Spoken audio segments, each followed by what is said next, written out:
Avant de commencer, permettez-moi de vous souhaiter une incroyable année 2024, pleine de succès et de moments inoubliables.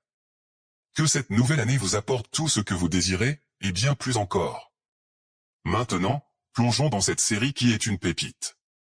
N'hésitez pas à vous abonner pour ne manquer aucun épisode et à partager cette vidéo avec autant de personnes que possible. Bon visionnage et merci de nous rejoindre dans cette aventure. Dans une salle de conférence, Lee Yun-xiao, notre protagoniste, est réveillé par son professeur, confus. Il réalise, dans ses souvenirs, que l'année en cours est 1033 selon le calendrier Tiennou. Se rappelant être décédé il y a 15 ans dans les montagnes, distrait en regardant par la fenêtre, il voit une statue de lui-même. Alors qu'il se fait réprimander par le professeur qui lui hurle dessus pour être distrait en cours et l'ignorer, il se rend compte qu'il a été réincarné. Mais le professeur interrompt ses pensées en lui demandant de répondre à sa question, elle demande combien de méthodes de raffinage existent pour les armes Chuan. Cependant, le protagoniste est plus intéressé par son apparence. Il imagine le professeur dans une pose sexy, passant la main dans ses longs cheveux roses, mais réalise que le professeur n'est que du 4e rang martial et se dit qu'elle a un long chemin devant elle. La professeure interrompt ses pensées en lui demandant s'il va répondre oui ou non, tout en se demandant intérieurement, qu'est-ce qui se passe? Je suis un expert dans le 4e royaume martial. Comment mon esprit peut-il être perturbé par un simple coup d'œil d'un garçon ordinaire? Mais sans montrer son inquiétude, elle continue avec sa question en lui demandant de répondre rapidement. Répondant à la question facilement, il dit qu'il y en a 48, ce qui surprend la professeure et fait rire toute la salle. Ses camarades l'appellent jeune maître de la famille et disent qu'il devrait lire les livres qui prétendent qu'il n'y a que 36 méthodes. Le protagoniste traite l'auteur du livre de gamin et se demande pourquoi il a oublié les 12 méthodes restantes. Ces paroles surprennent une fois de plus la professeure, qui se demande ce qu'il vient de dire. Mais encore une fois, la salle se moque de lui pour avoir dit des bêtises après avoir donné une mauvaise réponse. La professeure les fait taire et explique que l'auteur du livre, appelé gamin par le protagoniste, a effectivement omis volontairement les 12 méthodes supplémentaires, car elles étaient au-delà de la compréhension, inconnues. La professeure pense que, bien qu'il soit médiocre en arts martiaux, Yun-xiao pourrait avoir du talent pour l'alchimie, mais lui dit en lui pointant du doigt qu'il ne doit pas se croire supérieur simplement parce qu'il a lu quelques livres auxquels les autres n'ont pas accès, et continue avec une autre question, dites-moi. Pourquoi devez-vous ajouter du sable cristallin Sky pendant le raffinage? Puis elle ajoute que s'il peut répondre à cette question, il n'aura plus besoin d'assister à son cours. Ce qui surprend les étudiants, disant à quel point cette question est difficile, mais sans même être un peu gêné par la question, il répond en disant « Le sable cristallin n'est pas requis, cependant, ce matériau est nécessaire car le raffineur moyen n'est pas capable de fusionner précisément les autres matériaux sans lui. » La professeure, surprise par la réponse, s'approche un peu plus de lui alors que notre protagoniste continue à répondre à sa question. Et la professeure, bégayant, lui pose une question, mais notre protagoniste lui répond sans le moindre problème, ce qui surprend le professeur. Étonné de sa réponse précise, le professeur regarde avec admiration car à son âge, il a pu acquérir un tel niveau de connaissance. Elle lui dit qu'il n'a plus besoin d'assister à ses cours, l'encourageant à s'auto-apprendre, et quitte précipitamment la salle. Profitant de l'occasion, le protagoniste quitte également la salle, laissant ses camarades commenter le fait qu'il est un génie en alchimie. Il se promène dans la ville, construite par son disciple, et loue à quel point le disciple a été dévoué en érigeant une statue en son honneur. Il se dirige vers la tour d'alchimiste, son corps actuel a une constitution faible et ses méridiens n'ont pas encore été ouverts, étant considérés comme déchets. Cependant, ce n'est pas un problème pour quelqu'un qui a déjà été le 3e souverain martial le plus fort dans sa vie précédente. Il entre dans la tour à la recherche de Yang Di, son disciple, pour trouver un moyen de corriger son corps fragile. Avec son expérience de 2 vies, il est déterminé à accomplir des exploits plus grands. Arrivé à la tour d'alchimie, la réceptionniste le reçoit avec un joli sourire, lui souhaitant la bienvenue et lui demandant comment elle peut l'aider. Notre protagoniste lui dit qu'il est à la recherche de Yang Di et demande s'il est là, ce qui surprend la réceptionniste, qui lui demande en bégayant s'il parle du grand maître Yang Di, ce que Yun-xiao confirme. Mais la réceptionniste lui répond que malheureusement, maître Yang Di n'est plus président de la tour depuis 20 ans. Le protagoniste est frustré, car l'homme était autrefois pratiquement un dieu en alchimie et arts martiaux, et est maintenant pris dans le corps faible d'un garçon sans talent. Notre protagoniste demande à la réceptionniste du papier et commence à écrire une liste d'ingrédients dont il a besoin. Cependant, un alchimiste fraîchement diplômé, Chiarong, arrive, ce qui surprend la réceptionniste alors que notre protagoniste lui remet la liste. Chiarong prend la liste entre ses mains, la regarde un court instant, puis la froisse et la jette par terre, disant que cette recette est nulle, ce qui énerve Yun Xiao. Car dans sa vie antérieure, toute note sur l'alchimie de sa part était considérée comme un trésor, et maintenant un simple alchimiste de niveau 1 a froissé et jeté sa recette. Puis Chiarong demande à la réceptionniste d'aller chercher le maître Yang immédiatement. La réceptionniste se courbe respectueusement et part, l'alchimiste, se retourne et s'éloigne de notre protagoniste en lui disant de partir car cet endroit n'est pas pour un enfant. Et Yun Xiao lui dit, tu te nommes Chiarong. Et tu viens tout juste d'être promu à ce rang cette semaine, n'est-ce pas? Mais l'alchimiste lui dit que tout le monde dans la ville sait cela et qu'il doit l'appeler maître. Notre protagoniste lui demande s'il est sûr qu'il a été promu en un alchimiste, ce qui le surprend, et Chiarong se retourne lui demandant ce qu'il sous-entend par cette question. Et Yun Xiao commence à pointer du doigt ses mains et les différents symptômes qu'il ressent, ce qui surprend l'alchimiste.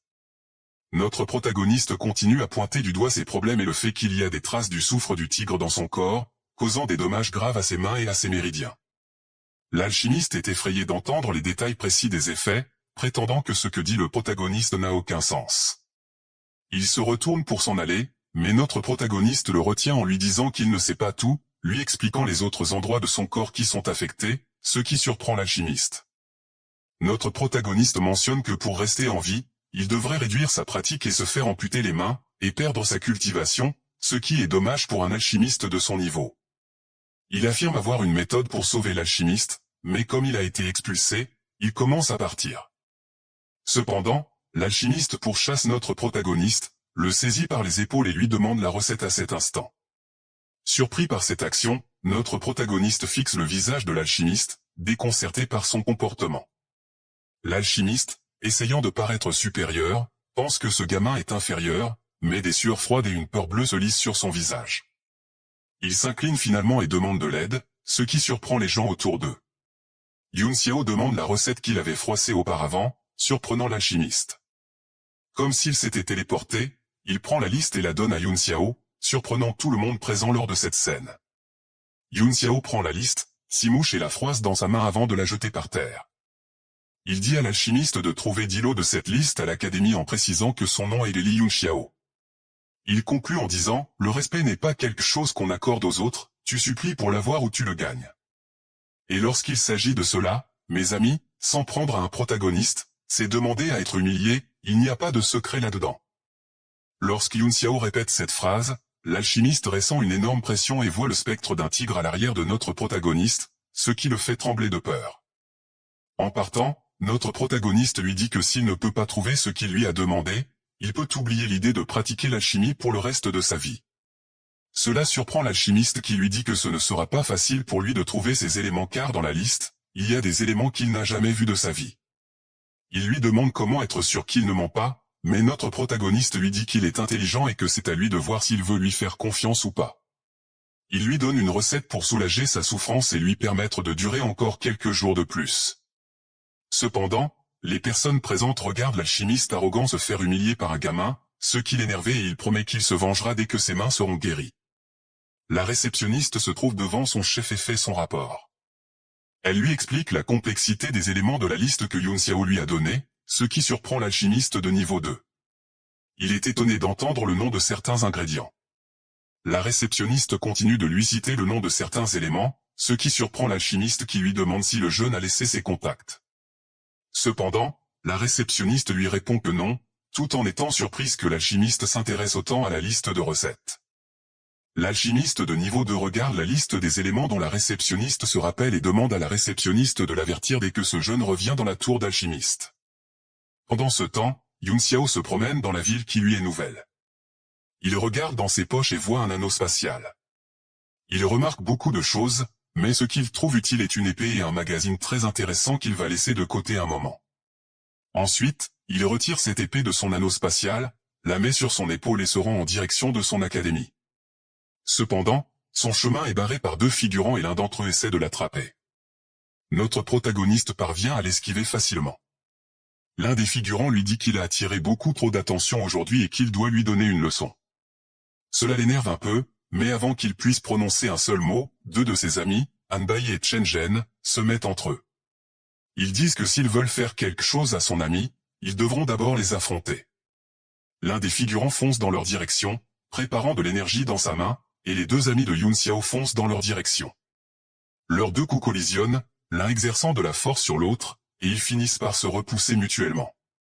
Shen Zhen attrape son ami qui a été repoussé par la force du figurant. Un autre figurant fonce en direction d'eux, les traitant de faibles car ils n'ont que 4 méridiens activés. Han Bai contre-attaque, mais la différence de puissance détruit le bras de Han Bai. Le figurant se moque de lui disant que la différence entre eux est comme le ciel et la terre.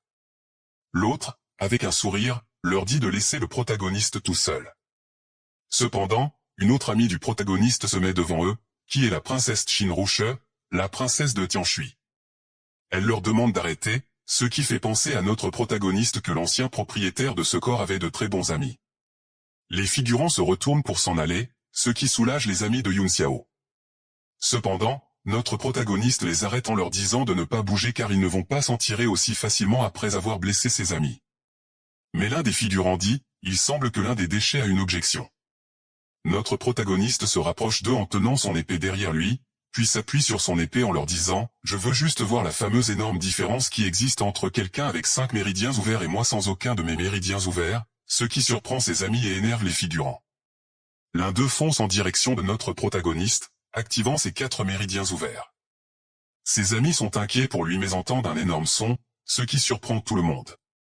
Il s'avère que notre protagoniste lui avait donné un coup de pied dans les parties intimes, ce qui fait hurler de douleur le figurant. Le figurant se trouve au sol, hurlant de douleur, et l'autre figurant lui pointe du doigt en l'accusant d'avoir fait un coup bas. Notre protagoniste, avec un air innocent, lui dit « J'ai juste levé le pied et l'idiot s'est jeté dessus, je n'ai rien fait de mal », ce qui énerve l'autre figurant, fait rire les autres et pousse le figurant à activer ses 5 méridiens dans une pose de Super Saiyan, terrifiant les amis de notre protagoniste. Le figurant fonce en direction de notre protagoniste avec un coup puissant, et ses amis lui disent de fuir maintenant. Mais Yun Xiao prend son épée pour parer le coup du figurant. Le coup atteint notre protagoniste, ce qui surprend ses amis. Il s'avère que notre protagoniste avait paré le coup du figurant avec la partie tranchante de sa lame, faisant hurler de douleur le figurant et le faisant pleurer, mais Yun Xiao profite de la situation pour lui donner un coup puissant dans les parties et le faire hurler de douleur. Yun Xiao se retourne, disant « Donnez un like à cette vidéo, car je vais tous les démonter avec classe ». Tous les figurants restent la bouche ouverte et se demandent comment le mec le plus nul de l'académie a-t-il pu vaincre 2 personnes avec les méridiens ouverts. Mais le protagoniste appuie sur son épée, dit « Si je ne peux pas m'occuper de 2 apprentis nuls comme vous, je m'écraserai la tête contre un mur jusqu'à en mourir », puis s'approche d'eux en traînant son épée et leur dit « Vous avez osé attaquer mes amis, et il y aura de graves conséquences à cela ». Le figurant hurle de douleur, lui demandant d'arrêter, mais Yun Xiao lui donne un coup de pied puissant à l'estomac, les envoyant tous les deux contre un mur, et se tient devant eux. Les amis de Yun Xiao s'approchent de lui demandant si ses méridiens se sont activés par hasard, mais Yun Xiao leur dit que non. Ses amis célèbrent sa victoire, mais la princesse se demande si ce mec devant elle est vraiment le Yun Xiao qu'elle connaît. Yun Xiao s'approche d'eux avec un sourire, leur dit qu'il est préférable qu'ils gardent le silence, sinon leur famille pourrait utiliser cet incident à leur avantage. Puis, levant son épée, il la plante au milieu de la jambe de l'un des figurants, faisant un geste compréhensible avec les doigts, leur dit qu'il éliminera cette famille une fois pour toutes s'ils ne se taisent pas. Puis, il met son épée sur l'épaule, disant qu'il va voir dans les environs, et la princesse lui crie dessus, lui disant que ses actes sont vils. Ses amis lui disent de ne pas trop s'inquiéter, car personne ne peut tuer qui que ce soit à l'intérieur de l'académie et que des étrangers ne peuvent pas entrer dans l'académie. Puis, il se demande si d'autres étudiants pourraient s'en prendre à lui. La princesse lui demande s'il parle de Lanfei et tous les amis réalisent dans quelle situation il s'est mis, car les figurants qu'il a vaincus sont tous les hommes de Lanfei, montrant leur inquiétude, car il y a une énorme différence entre un guerrier martial et un apprenti martial.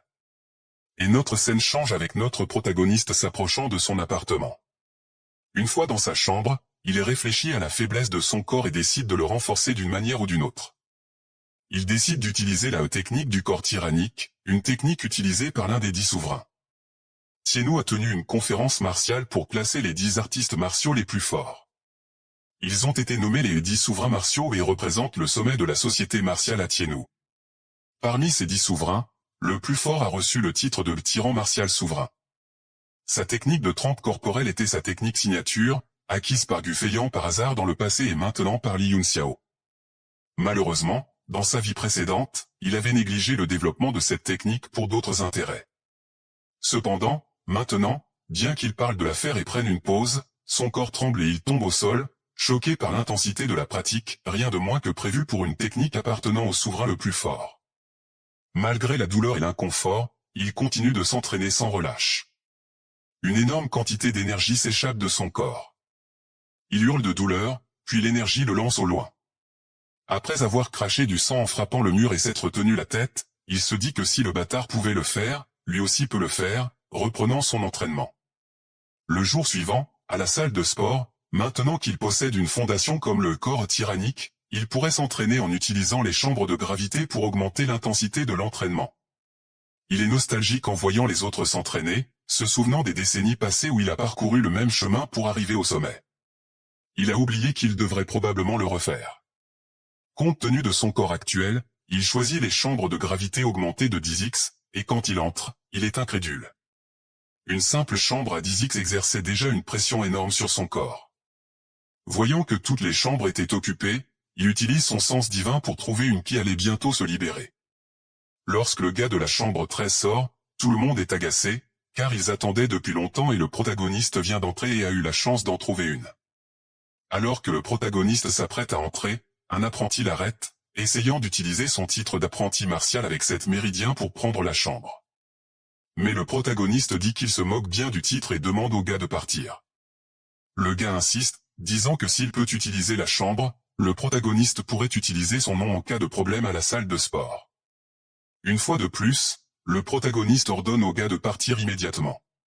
Après cette humiliation, le figurant dit qu'il va enseigner au protagoniste quelques règles que les nouveaux venus devraient suivre et se prépare à attaquer.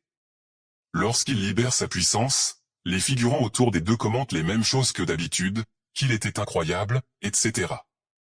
Plein de lui-même, le gars dit que, comme il est de bonne humeur, il ne tuerait pas le protagoniste, mais lui casserait tous les os du corps.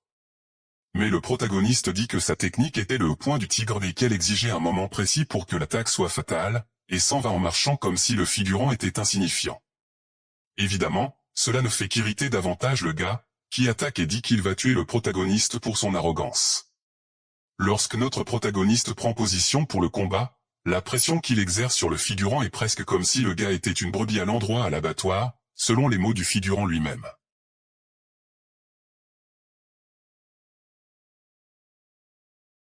Alors, le protagoniste attrape son poignet et termine par un coup à l'épaule. Et il est très déçu de voir qu'au lieu de faire s'évanouir le gars, comme prévu, il lui a juste cassé le bras. Les figurants autour commencent à dire plus de bêtises, rendant le gars encore plus irrité. À ce moment-là, Luo Landep apparaît et dit que le figurant peut quitter la chambre car elle est déjà occupée. Elle dit que le protagoniste a appris quelques astuces, car il ne pouvait pas cultiver, et de cette façon, il ne pourra jamais la battre. Apparemment, ils avaient une histoire ensemble. L'ancien propriétaire du corps l'aimait, mais il a été rejeté par elle lorsqu'il s'est déclaré, car il était inutile pour la culture, son corps ne pouvant ouvrir les méridiens même avec l'aide d'alchimistes. Alors que tout le monde humiliait le protagoniste, il dit simplement à la fille qu'elle avait raison, mais que le combat actuel n'était pas avec elle, et regarde le figurant insignifiant, disant que puisque c'était déjà fini, il allait s'entraîner et entre dans la chambre, laissant les deux derrière avec des visages déçus. La fille dit encore que si le figurant avait appris sa technique dans son essence, le protagoniste n'aurait pas pu la briser facilement, ce qui fait rire tout le monde autour de lui. À l'intérieur de la chambre, le protagoniste fait un monologue sur la vie de celui qui cultive et tout le reste. Il conclut en disant qu'en réussissant à libérer ses méridiens et à condenser son QI, il lui faudra environ 10 jours pour revenir au sommet du royaume des 9 cieux et commence son entraînement. Maintenant, pour éviter de vous perdre, je vais passer un tableau guide des royaumes de culture de ce manhwa, et vous pouvez mettre en pause pour voir.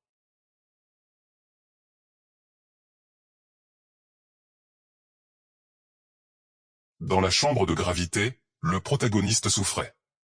Il s'était déjà beaucoup entraîné avec la technique à la maison, et maintenant il souffrait beaucoup plus.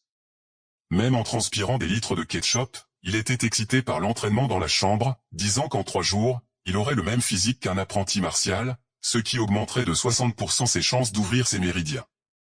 Pendant que le protagoniste se donnait du mal pour s'entraîner à l'intérieur de la chambre de gravité, il jetait contre les murs comme s'il luttait contre un monstre terrifiant, crachant du sang et ressentant une douleur énorme dans son corps, mais cela n'était pas suffisant pour l'arrêter.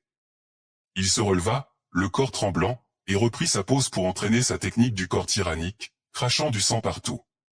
La rumeur selon laquelle il avait battu le figurant se répandait. 3 jours plus tard, les portes s'ouvrent enfin, et les étudiants présents le regardent surpris. Ils le voient baissé, à peine debout, avec des vêtements complètement déchirés. Alors qu'il s'éloigne et se dirige vers la sortie, les étudiants se demandent pourquoi il s'est fait autant de mal tout seul et s'il est devenu fou.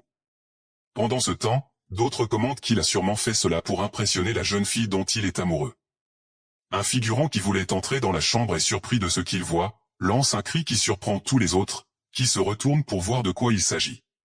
En regardant à l'intérieur, il voit tous les mannequins d'entraînement complètement détruits au sol. Ils sont tous terrifiés, se demandant quel genre d'entraînement il a dû subir pour détruire des mannequins qui n'ont jamais été détruits depuis des années, se demandant si le mec qui vient de sortir est même humain. La scène change alors, notre protagoniste prend son bain en pensant, les cicatrices sont déjà complètement guéries. La technique de trempe corporelle tyran est en effet la méthode de trempe corporelle numéro 1 au monde. C'est encore plus efficace qu'un élixir nettoyant corps de raffinage de niveau 9. Une fois terminé et habillé, il ressent quelque chose se rapprocher de lui.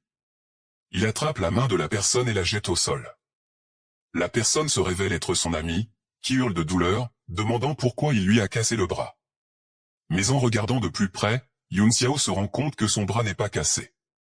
Il dit que ce n'est pas de sa faute car c'est lui qui est entré dans sa chambre et l'a attaqué. Puis Anbai dit, merde, il est réellement cassé. Et Anbai lui dit, tu n'as ouvert aucun chakra même si tu es devenu si fort? Bref, où étais-tu caché ces derniers jours? Le professeur Luo Yunchang a cherché partout. Et Yun Xiao lui répond, Luo Yunchang. Pourquoi cette petite fille me cherche? Tout en lui remettant le bras en place. Yun Xiao lui dit qu'il lui a remis le bras en place, mais Anbai l'attrape par le pied et lui dit qu'il y a quelque chose de plus important qu'il doit lui dire, car Lan Fei va venir à ses trousses pour se venger de l'humiliation qu'il a donnée à ses hommes. Yun Xiao lui dit de se calmer car il n'a pas peur de lui. Anbai se rappelle de la démonstration de puissance de Lan Fei et dit à Yun Xiao qu'il y a une énorme différence de pouvoir entre un apprenti et un guerrier martial. Yun Xiao se demande si ce fameux Lan Fei est le chef de ce groupe, mais pose sa main sur l'épaule de Anbai, lui disant qu'il y a quelque chose de plus important qu'il veut qu'il fasse pour lui. Anbai lui demande ce qui est si important. D'un air terrifiant, il demande à Anbai de lui donner tout son argent. Anbai lui emprunte de l'argent et s'apprête à partir, demandant à notre protagoniste d'être prudent. Yun Xiao demande à Anbai de ne pas s'inquiéter et lui dit qu'il va retourner à l'académie en vie. Il regarde le protagoniste en disant qu'il ne pourrait pas lui dire en face qu'il a énormément changé, mais en un instant, quelqu'un frappe à la porte de toutes ses forces et envoie Anbai près du protagoniste. Il se trouve au sol, inconscient, avec une énorme marque de pied sur le ventre, et le corps des autres de ses amis est envoyé près de Anbai, blessé avec le visage amoché. Yun Xiao regarde ses amis au sol et regarde Lan Fei, irrité, crie son nom. Lan Fei ainsi qu'un groupe d'étudiants se trouvent devant ses portes et Lan Fei dit à Yun Xiao, maudit bâtard espèce de déchet. Li Yun Xiao, comment oses-tu toucher mes hommes? Aujourd'hui, je vais te faire regretter d'être né. Attendez-vous à une suite électrisante de cette série captivante. Yun Xiao va-t-il triompher de ses adversaires ou succomber à leur pouvoir redoutable? Les mystères s'épaississent et l'action s'intensifie, et tout cela se dévoilera dans les prochains épisodes palpitants. Je tiens à vous offrir cette série avec une qualité sonore optimale, une voix authentique qui vous immergera totalement dans l'univers. Pour cela, j'ai besoin de 300 € pour investir dans un équipement audio de qualité comprenant un micro professionnel, une carte son et un isolateur acoustique. En attendant d'atteindre cet objectif, je vous partagerai cette série avec la voix actuelle, mais dès que j'aurai l'équipement adéquat, je vous promets une expérience bien plus immersive et envoûtante. Si vous souhaitez soutenir cette démarche, vous pouvez contribuer en faisant un don, de la valeur qui vous convient, via la section dédiée aux dons de la chaîne. Vous pouvez également rejoindre notre communauté en devenant membre ou tout simplement partager cette vidéo avec 10 de vos proches. Cette saga est vaste et toujours en expansion, prévoyant plus de 90 épisodes de 30 minutes, et votre soutien est crucial pour nous permettre de continuer à vous offrir cette aventure incroyable. Un simple like est un énorme encouragement pour nous. Votre amour et votre soutien font toute la différence.